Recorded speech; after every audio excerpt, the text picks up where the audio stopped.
কিও বানবেড়ের শরীরের বেড়ায় কারণ ভিডিও ডেকা দিয়ে ফালাই দেন না কথাটি হুন্না যান। আজকে বানবেড়ের শরীরের মধ্যে দেখতেছি রুমিন ফারানোর লিয়া অনেক লাফালাফি করতেছে। বানবেড়ের শরীরের বেড়ায় তো মিয়া কোনো সময় বেডি পাগল ছিল না, শরীরের বেড়ায় তো কোনো সময় মনে করেন বেডি সর্দার ছিল না। তাহলে এই শরীর থেকে রুমিন ফারানা একজন বেডি মানুষের আমরা কোন যে সংসদে ফাটাইবেন। এই বেডি হইলো স্বতন্ত্র পার্টি। রুমিন ফারানা আওয়ামী লীগ থাকতে গত 5 বছরে কিন্তু এমপি আসছিল, 5 বছর বুঝছেন। এমপি আসছিল, কি করছে? কিছুই করতে পারে নাই। এক মুরব্বী চাচারে দিয়ে আমি ভিডিওর মধ্যে দেখলাম কইতাছে রুমিন ফারানা বলে একবার ফাড়াই লাইবো, মা গু মা পুরা একদম উড়াই দিব, সংসদে গিয়ে বক বক করে লাভ নাই যদি মাল না আনতে পারে, বুঝছেন। যদি উন্নয়ন করতে গেলে সংসদ থেকে মানি আনতে হইব, নাহলে উন্নয়ন করবো কই থেকে? এই স্বতন্ত্র পার্টি কি বিরোধী পার্টির কি সংসদ থেকে টেহা দিব?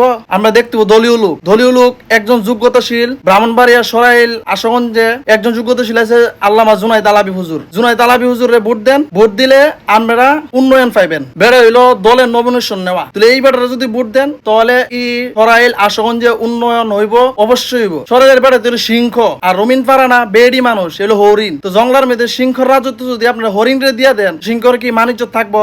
সরাইলের বেড়ে তুমি সিংহ, তো সিংহ একজন সিংহ রাজা হইতেইব। তাহলে সিংহ বানাইতে গেলে জুনাইদ আলাবি হুজুরের খেজুরি গাছ মার্কায় ভোট দেন, ভোট দিয়ে ফাঁস করান। উনি অবশ্যই 5 বছরে উন্নয়ন করবো। যদি উন্নয়ন না করে তাহলে আমার গলা জুতার মালা দিয়ে পুরো সরাইল আমার ঘুরাইবেন। যদি জুনাইদ আলাবি ফাঁস করে উন্নয়ন না করে 5 বছরের মধ্যে, জুনাইদ আলাবি হুজুর হইলো দলীয় নমিনেশন পাইছে। দলীয় নমিনেশন যদি ফায়াত হয় তাহলে এই বেটারা মানি আনতে পারবো সংসদ থেকে। কারণ স্বতন্ত্র পার্টি বিরোধী পার্টি ফাঁস করে সংসদে গেল, সংসদে গিয়ে বক বক করতে পারবো, কিন্তু মানি আনতে পারবো না। যদি আমরা মানি আনতে চান তাহলে মনে করেন দলীয় লোকের ভোট দিতে হবে, যারা নমিনেশন পাইছে বিভিন্ন দল থেকে এরারে ভোট দিতে হবে। তুইলে আমরা দেখা গেছে উন্নয়ন পাইবেন। দলীয় বিরোধী লোক এর আগে 5 বছর রুমিন ফারানা আসছিল, সংসদে গিয়ে বহুত ভাইরাল হয়েছে, সিরিয়াল হয়েছে, বক বক বহুত করছে, কিন্তু 5 টাকা আনতে পারে নাই। কারণ দেয় নাই রুমিন ফারানারে 5 টাকা, কারণ বেড়ি হলো বিরোধী পার্টি, বেড়ি কাটা দিব। দলীয় লোক ছাড়া কি আমরা দেশে উন্নত করতে পারবেন? সরাইলের বেড়ে তো কোনো সময় বেড়ি ফাগুল্লা আসছিল না, বেড়ি সর্দারও আসছিল না। তাহলে আপনারা লাফালাফি করে এই বেড়ির সংসদ বাড়াই লাভ, আপনি কি সরাইলে কোনো উন্নত পাবেন? আর রুমিন ফারানা যদি ফাঁস করে সরাইলের সংসদ তো দেখতে দিত না, তাহলে হেটিয়া ডাইব থেকে সাদাবাজি করবো। সরাইলের বাড়িতে শান্তি মতো ব্যবসা করতে পারবেন না, সাদা তুলবো, কিস্তি তুলবো, তুললে বেড়ি চলবো।